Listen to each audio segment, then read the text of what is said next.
은혜 사모에서 나오신 모든 분들, 또 집에서나 또 학교에서나 어디에서나 또 동영상으로 예배 참여하는 모든 분들 주님의 이름으로 환영하고 축복합니다. 아멘. 우리 서로 옆에 계신 분 보면서 축복하며 인사하겠습니다. 은혜의 밤이 되기를 바랍니다. 우리 인사하기를 바랍니다. 우리 하나님께서 크신 은혜를 우리 각자에게 또 우리 대동교회 공동체 위에 이 밤에도 내려줄 줄로 믿습니다. 오늘 설교 제목은 고난에는 다 이유가 있다. 이런 제목으로 함께 은혜를 받고자 합니다. 2절 말씀에 보면 야고보 사도가 내 형제들아, 예수 그리스도를 믿는 사람들은 예수 안에서 형제 자매가 되었습니다. 이 사람들은 어떤 사람이냐? 이 야고보서는 흩어져 있는 그리스도인들에게 보낸 위로의 편지입니다. 무난한다, 기쁨의 편지였습니다. 1장 1절에 보면 하나님과 주 예수 그리스도의 종 야고보는 흩어져 있는 12지파에게 무난하노라. 예수 믿는 사람들을 흩어져 있는 12지파라 이렇게 규정을 하고 있습니다. 흩어져 있다, 이게 디아스포라입니다. 유대인들은 영광의 주님 예수님을 십자가에 못 박는 큰 죄를 지었습니다. 지금도 유대인들이 메시아를 기다리는데 예수님이 메시아인 줄 지금도 모르는 사람들이 많습니다. AD 70년, 주 70년에 로마의 티토스 장군에 의해서 유대가 완전히 무너지고 예루살렘 성전이 돌 위에 돌 하나도 남지 않을 만큼 철저하게 파괴되었습니다. 그리고 전 세계로 흩어졌습니다. 그래서 유대 민족을 디아스포라는 이 단어는 두 가지 단어가 합쳐진, 하나는 뿌려졌다, 흩어졌다, 하나는 씨앗. 그러니까 전 세계에 흩어진 씨앗.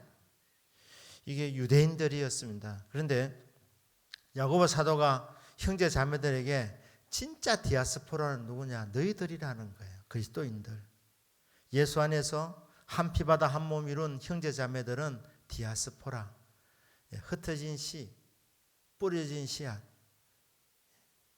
복음의 씨앗들입니다. 흩어져서 이 예수 그리스도를 믿는 크리스찬들,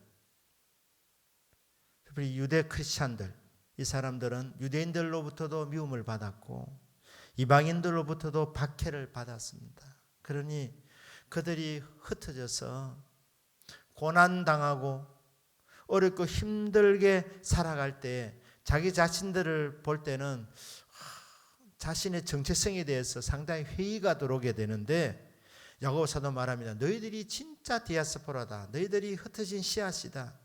너희들이 복음의 씨앗 아니냐. 너희들이 복음을 전할 때 세상 사람들이 들으면 구원받는다. 복을 받게 된다. 그러니까 그리스도인들은 복음의 씨앗이고 또 복의 씨앗인 줄로 믿습니다.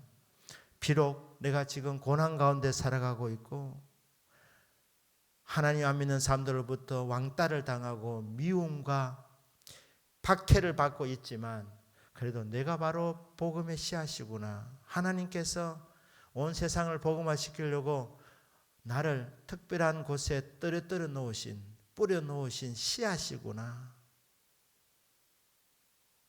이렇게 우리 자신들을 알 수 있게 되기를 주 예수님의 이름으로 축복합니다. 자, 이 형제들에게 흩어져 있는 씨앗들에게 이렇게 주는 위로의 말씀입니다. 너희가 여러 가지 시험을 당하거든 온전히 기쁘게 여기라. 성도도 시험 당할 수 있습니다. 성도에게도 고난이 옵니다. 물론 여기 시험은 좋은 일을 겪으면서도 유혹받을 수도 있습니다. 하지만 일반적으로 여기 시험은 고난을 말하는 것입니다. 그러니까 성도가 고난을 겪을 수 있습니다. 그것도 여러 가지 고난이 한꺼번에 몰려올 수 있습니다. 시련이 쓰나미처럼 몰려올 때, 감당하기 힘들 만큼 시련이, 우환이 겹쳐질 때에 그때 그리스도인들은 어떻게 대처해야 되느냐? 1장 2절의 마지막 부분에 온전히 기쁘게 여기라. 여러분, 그리스도인들은 판단을 잘 하셔야 합니다. 생각을 잘 하셔야 합니다. 온갖 고난을 겪을 때에 경제적인 압박, 신체적인 질병, 인간관계의 어려움, 여러 가지 고난이 한꺼번에 몰려올 때가 있는데 그때 어떻게 판단해야 되느냐? 그것을 온전히 기쁘게 여겨라. 이렇게 권면을 하고 있습니다.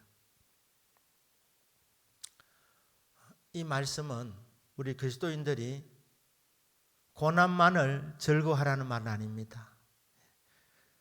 우리 그리스도인들은 금욕주의가 아닙니다. 좋은 일을 만날 때 기뻐해야 됩니다. 그러나 고난도 기쁘게 여겨라. 느낌은 아니지만 여러분, 고난이 겹칠 때 좋아하는 사람이 있습니까? 감정은 아닙니다. 마음은 그렇게 되지 못합니다. 느낌은 좋지 못합니다. 그때 생각하라는 거예요. 그것을 복으로 여기라는 겁니다. 그것을 기쁘게 여겨라. 영어로 하면 웰컴, 잘 왔구나. 그렇게 기쁨으로 맞이하라는 겁니다. 참된 신앙인은 가치관의 변화가 옵니다. 사도 바울은 진짜 공부 많이 한 사람이었습니다. 자타가 똑똑하다고 인정했던 사람입니다. 자기 자신도 잘난 줄 알았습니다. 진짜 유능하고 똑똑했습니다. 엘리트 중에 엘리트였습니다. 그런데 부활하신 주님 만나고 나서 그가 그때까지 쌓았던 학문이 주님을 아는 이 체험을 하고 나서, 주님을 아는 지식을 갖게 되고 나서부터 세상 지식이 시시하게 여겨졌습니다. 그래서 사도 바울은 이렇게 말합니다. 진짜 내가 공부도 많이 했고 많이 알았다. 하지만 주님을 아는 지식과 세상 지식이 어떻게 비교가 되겠는가? 전에 유익했던 것인데, 여러분, 예수 믿고 나서 공부하지 말라는 말 아닙니다. 세상 지식이 쓸데없다는 말 아닙니다. 나름대로 의미가 있습니다. 하지만 주님을 아는 지식과 비교할 때 세상 지식은 배설물로 여기게 되더라는 것입니다. 세상 지식이 배설물은 아닙니다. 하지만 주님을 만날 때 오는 그 기쁨, 그 감격, 이것을 경험하게 되면 괜찮아 보였던 세상 지식이 상대적으로 시시하게 보이는 것입니다.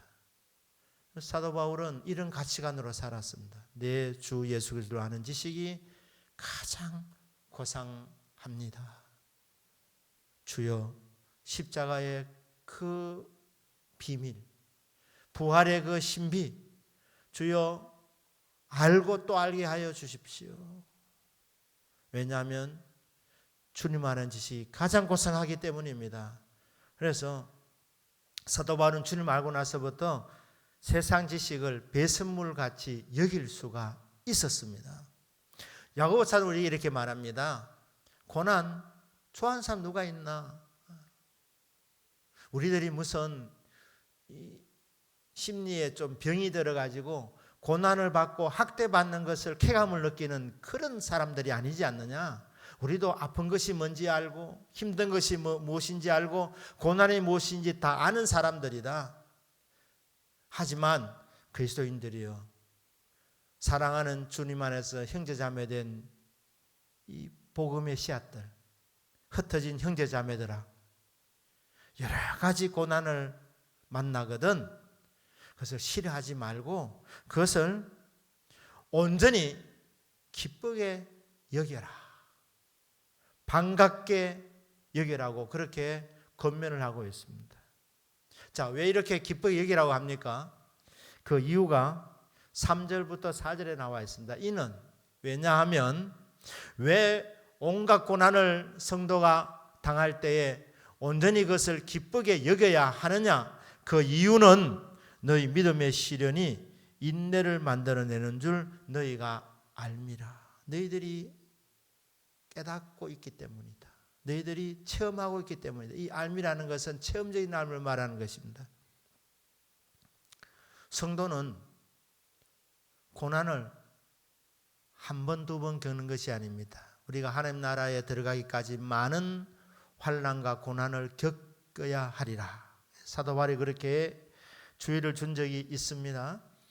그런데 그 고난 가운데서 많은 깨달음을 얻었다는 것입니다. 많이 알게 되었다. 너희들이 영적 체험을 많이 하게 됐다. 그러니까 끊임없이 배웠다는 겁니다. 끊임없이 알게 되었다. 알아왔고 지금도 알고 있고 앞으로도 알게 될 것이다. 체험하게 될 것이기 때문에 시련이 참 느낌으로는 환영할 수 없지만 온전히 환영해라. 결단하고 선포하고 여러 가지 고난을 온전히 기쁘게 여겨라. 그렇게 되면 너희들이 체험하게 된다. 알게 된다. 사랑하는 여러분, 우리가 지금까지 신앙생활을 해오면서 좋은 일만 경험한 것이 아니고 고난과 아픔과 쓰라린 눈물을 흘린 적도 한두 번이 아니지 않습니까? 그런데 그 과정에서 우리가 받은 은혜가 많습니다. 체험하게 된 것이 정말로 많습니다. 우리가 무엇을 알게 되었습니까? 여러 가지 시련이 오게 될 때에 이미 우리는 시련을 통해서 많은 영적인 체험을 한 사람들이었습니다. 지난날. 그래서 이번에도 고난이 오게 될 때 기대하게 되는 것입니다. 알게 되는 것입니다. 무엇을 체험했습니까? 하나님은 신실하신 하나님이십니다. 하나님은 하나님의 자녀들에게 감당 못할 시험을 허락한 적은 한 번도 없습니다. 그래서 고린도전서 10장 13절에 나와 있지 않습니까? 감당 못할 시험을 주시는 하나님이 아니시다. 온갖 시험이 올 때에 인간적으로 보면 이거 견디겠나 싶지만 여러분 확신하셔야 됩니다. 지금까지 우리들이 체험했던 것처럼 감당 못할 시험이라면 하나님이 허락하지 않았다. 그러니까 온갖 시련이 몰려온다 하더라도 감당할 수 있기 때문에 하나님 허락하신 것이라는 것. 이것을 믿으셔야 합니다. 우리에게 감당 못할 시험을 허락하지 않으신 하나님은 정말 좋으신 하나님이십니다. 하나님은 우리가 기도할 때도 우리에게 유익이 안 되는 것은 주지 아니하시는 하나님이십니다. 왜냐하면 하나님은 좋으신 하나님이시기 때문입니다. 사랑하는 자녀가 구할 때 구하는 자에게 좋은 것을 주시지 않겠느냐. 모든 좋은 것이 빛들의 아버지이신 하나님 아버지로부터 내려옵니다. 하나님은 선하신 하나님, 정말 좋으신 하나님. 우리는 앞날을 모릅니다. 시련이 닥쳐오게 될 때 겁을 덜컥 먹습니다. 아이고, 큰일 났구나. 인간적인 생각이 오게 될 때 빨리 생각을 바꾸셔야 됩니다. 지금까지 우리가 고난을 하나님 은혜로 이겨왔고 그 가운데서 많은 영적 체험을 했지 않습니까? 이번에도 감당 못할 시험 아니고 감당할 수 있는 시험이구나 믿으셔야 됩니다. 그리고 우리는 앞을 알지 못하지만 하나님이 우리의 장래를 다 알고 계시지 않습니까? 하나님은 저와 여러분이 세상을 떠날 때도 언제인지 다 알고 계십니다. 우리의 연한을 다 알고 계시는 하나님이십니다. 진행이 어떻게 될지, 끝이 어떻게 될지, 우리의 종말까지도 다 알고 계신 하나님이신데, 하나님께 딱 보시고 이거 감당 못할 것 같으면, 이기지 못할 것 같으면 하나님께서 허락하지 아니하신다는 것입니다. 이길 것이기 때문에 하나님께서는 허락해 주시는 시련이라는 겁니다. 그래서 그것을 알고 온전히 기쁘게 여기라고 말씀하고 있는 것입니다. 하나님은 선하신 하나님이시기 때문에 모든 것을 합해서 선을 이루어 가시는 하나님이십니다. 그렇기 때문에 온갖 시험을 당하거든 온전히 기쁘게 여겨라. 왜냐하면 하나님은 감당할 시험만 주시고 감당할 수 있게 해주시고 또 때로는 피하게 하여 주시고 이길 수 있는 능력을 공급해 주셔서 결국은 이기게 만들어 주시고 합력하여 선을 이루어 주실 하나님이시기 때문에 여러 가지 시험을 만났을 때 시험 들지 말고 온전히 기쁘게 여기라고 말씀하고 있습니다. 사실 우리 신앙의 깊이는, 영생의 깊이는 고난의 깊이입니다. 정비례입니다. 고난을 많이 받은 만큼 우리의 영성은 깊어지고 고난을 많이 받는 만큼 신앙의 체험도 더 깊어지게 되는 것입니다. 우리에게 깊은 신앙, 체험적인 신앙을 주시려고 합력하여 선을 이루어 주시려고 우리에게 시련을 주시는 그 하나님의 사랑을 믿고 온전하게 기쁘게 환영하는 우리의 믿음이 되기를 주 예수님의 이름으로 축복합니다. 아멘. 이렇게 선을 이루어 가시는 과정에서 하나님이 또 어떤 일을 이루십니까? 이는 너희 믿음의 시련이 인내를 만들어내는 줄 너희가 알미라. 인내를 배운다는 것입니다. 하나님의 자녀가 올바른 신앙 인격을 소유할 수 있도록 좋은 신앙의 성품을 소유할 수 있도록 이 고난을 통해서 하나님께서 우리 내면을 다듬어 주신다는 겁니다. 그래서 우리 속사람, 우리의 믿음의 성품을 좋게 만들어 주시는 것입니다. 사랑의 마음으로, 기쁨이 넘치는 마음으로, 평화의 사람으로, 인내의 사람으로, 온유한 사람으로, 절제의 사람으로, 선한 사람으로, 충성스러운 사람으로 하나님께서 우리 속사람을 다듬어 주신다는 겁니다. 이렇게 우리 속사람의 인격을 야고보 사도는 대표적으로 인내라고 말했습니다. 오래 참음. 그 오래 참음이라는 좋은 성품을 맺을 수 있도록 하나님께서 시련을 선하게 사용하신다는 것입니다. 믿음의 시련이 인내를 만들어 내는 줄 너희가 알미라. 인내를 온전하게 이루어라. 하나님께서는 신앙도 좋게 만들어 주시고 우리의 삶도 결국은 선하게 만들어 주시는데 감당할 수 있는 인격체가 될 수 있도록 감당할 수 있는 성품의 소유자가 될 수 있도록 고난을 통해서 우리의 속사람의 인격을 선하게 다듬어 주신다는 것이죠. 훈련을 시켜주신다는 겁니다. 그래서 고난 가운데서 인내를 배우는 겁니다. 인내를 온전히 이루어가는 중에 우리의 성품도 좋게 다듬어지지만 하나님께서는 우리의 삶을 복되게 만들어주시는 겁니다. 4절에 보니까 인내를 온전히 이루라. 이는 너희를 온전하고 구비하여 조금도 부족함이 없게 하려 함이라. 하나님의 자녀로 조금도 부족한 부분이 없도록. 여러분 일들이 잘 풀려나갈 때는 내가 다 된 줄 압니다. 나 별 문제가 없는 줄 압니다. 그러나 고난이 깊어지면 내 속에 숨어 있는 못된 기질들이 드러나게 되는 겁니다. 그러니까 고난을 통해서 내 자신의 모습을 보게 된다는 것이죠.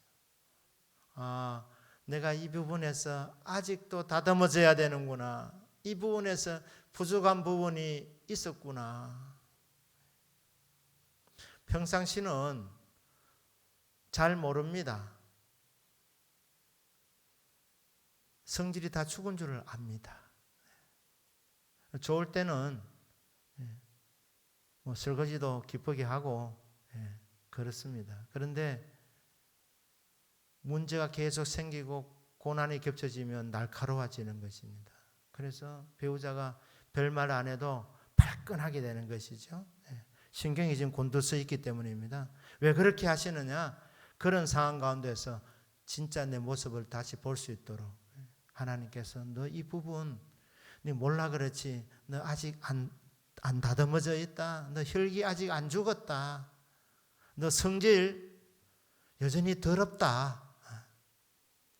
뭐 좀 문제가 별로 없으니까 덮여져 있었을 뿐인데 하나님이 나를 사람 만드시려고 내 속에 참 더러운 것이 아직 많이 남아 있는데 이게 잘 훈련이 안 되는 겁니다. 이게 안 다듬어지는 겁니다. 그러니까 하나님이 고난을 통해서 사람이 말입니다. 고생을 해봐야 어려움을 겪어봐야 그 사람의 본질이 나온다고 하지 않습니까? 신앙의 본질, 신앙의 성품, 나라는 진짜 본 모습이 언제 드러나느냐? 고난이 겹칠 때. 좋을 때는 다 좋습니다. 누구나. 그러나 진짜 어렵고 힘들 때에 그때 나의 본 모습, 감춰져 있던 모습들이 드러나는 거예요. 죽은 줄 알았는데 끊임없이 신앙 고백을 했는데 내가 그리스도와 함께 십자가에 못 박혔나니 그래서 이제는 내가 사는 것이 아니라 오직 내 안에 주님께서 사십니다. 나는 죽었습니다. 예수님만 사십니다. 수도 없이 암송하고 수도 없이 선포하고 다 된 줄 알았는데 고난이 겹치게 되면서 성질이 나오는 거예요. 인간의 본성이 나오는 거예요. 왜 이렇게 하시느냐? 하나님이 나를 너무너무 사랑하셔서 그 부분까지 고쳐주시려고. 왜 경제적으로 이제 좀 펴주실 때 안 됐습니까? 왜 경제적으로 이렇게 환난을 겪게 되면 나 준비 다 된 것 같은데. 이 경제적인 고난을 통해서 내 속에 있는 거품을 빼시는 거예요. 부품한 거, 허황된 거, 헛된 꿈. 하나님께서 그거 다 정리하시는 시간인 거예요.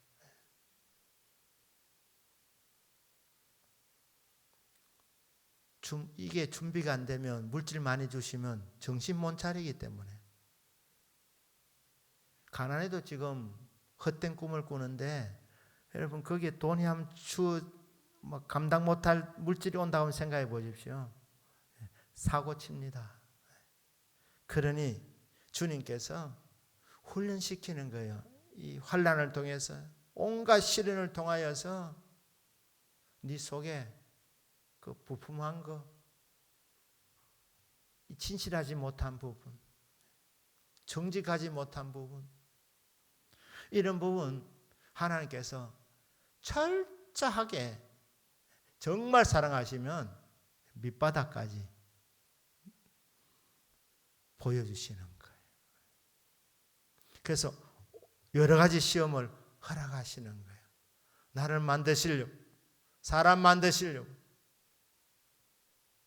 물질을 많이 주어도, 칭찬을 많이 해주어도, 명예를 주어도 타락하지 않을 수 있도록, 교만에 떨어지지 않을 수 있도록 하나님께서 여러 가지 시험을 통해서 연단하시는 것입니다.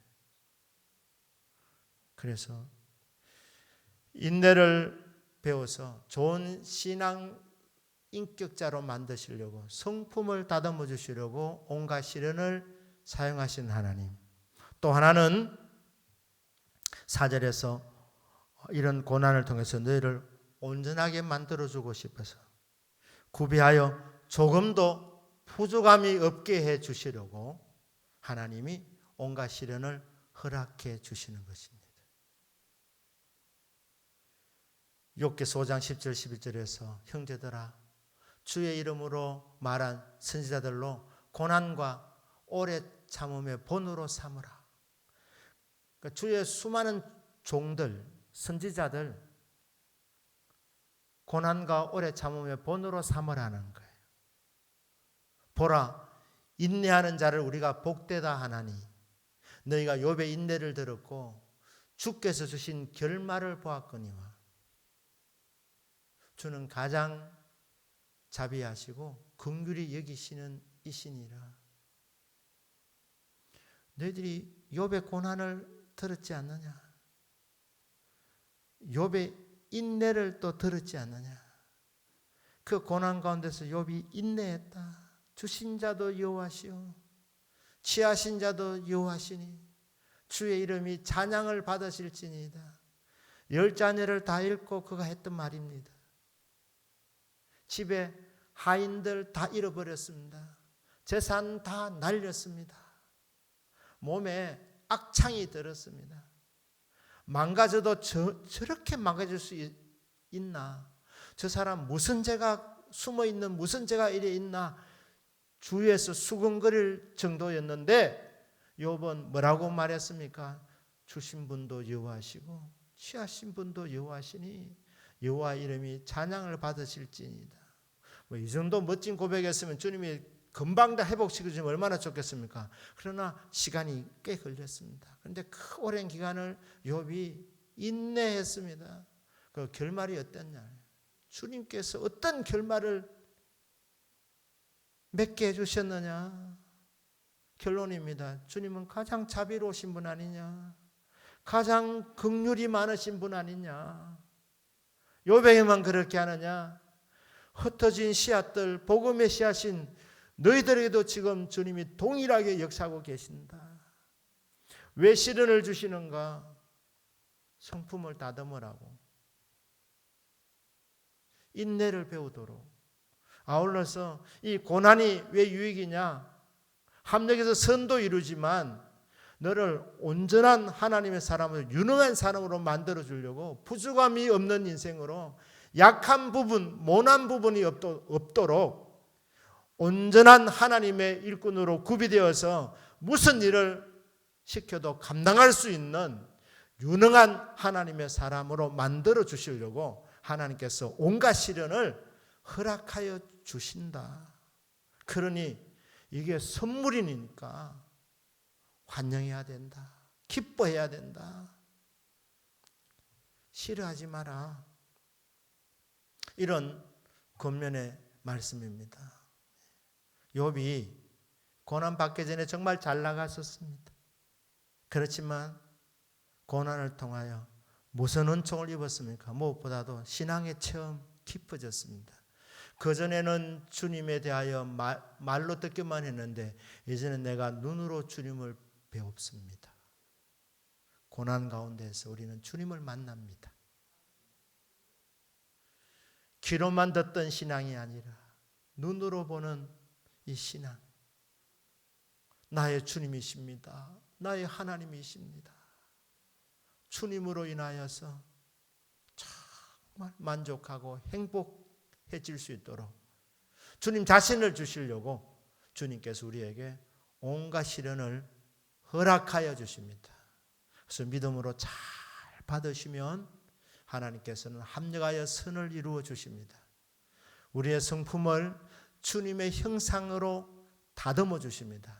그리고 부조함이 없는 온전한 일꾼으로 모든 능력을 두루두루 갖추는 유능한 하나님의 사람으로 만들어 주십니다.